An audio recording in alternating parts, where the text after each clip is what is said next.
रात्री उशिरा कर्नाळा खिंडीत खासगी प्रवासी बस पलटल्याची गंभीर घटना घडली आहे। ओमकार ट्रॅव्हल्सच्या बसमध्ये एकूण 49 प्रवासी होते।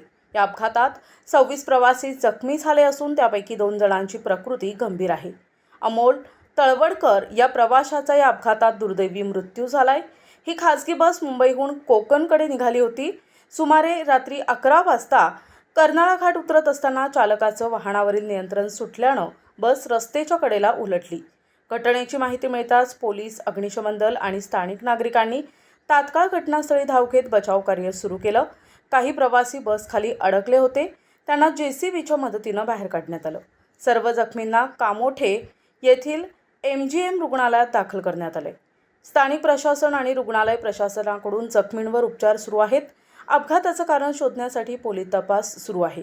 निष्काळजीपणे वाहन चालवून अपघात घडवून आणल्यामुळे बस चालक सुनील गुरव यांच्याविरुद्ध गुन्हा दाखल करण्यात आलाय।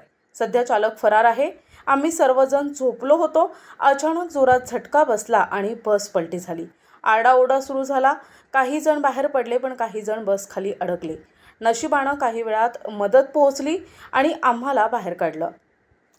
डिझेल भरण्यासाठी निघाली, त्याच्यानंतर माणसं थोडी झोपेचंच होती तशी म्हणजे, आणि त्याच्यानंतर गाडी पुढे गेल्यानंतर गाडी फक्त टर्न मारतात तशी टर्न झाली। डिझेल भरल्यानंतर एक 15-20 मिनिटाच्या नंतर मग सगळी लोक अशी ओरडू लागली की बाबा, म्हणजे ओरडू लागली। मग एकदम गाडी कंट्रोलच नाही झाली, ती फरफटत अशी पुढे गेली गाडी। त्याच्यानंतर हा अपघात घडला। किती प्रवासी? कधी 35-40 माणसं होती सगळे। किती साधारण अंदाजे किती जखमी झालेले आहेत? तरी 24-25 जखमी झालेले आहेत। त्यातले थोडे भरपूर आहे। माझ्या स्वतः मुलीचा पण हात गेलेला आहे, इकडनं कट करून पूर्ण फरफटत गेल्यामुळे। बायको आहे माझी, तिला पण पाठीला असं खांद्याला लागलेला आहे।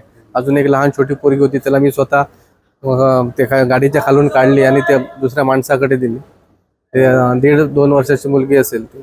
ड्रायव्हर वाटते तुम्हाला का दारू पिऊन चालवलं? नाही, ते तेवढं का माहीत नाही, पण तो गाडी स्पीडमध्ये होती का? गाडी स्पीडमध्ये होती तो। आता कशी तुमच्या मुलीची? आता आज ऑपरेशन वगैरे ते त्यांची ट्रीटमेंट चालू आहे।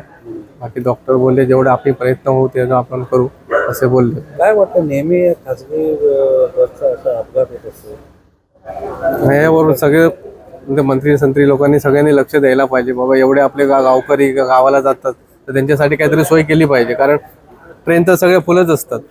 कधी पण गेले तर फुलतं, पण दलाल लोकांकडे 700-800 रुपयाला ते तिकीट भेटतात। माझं नाव भरत शेटकर। NTV news Marathi, Mumbai.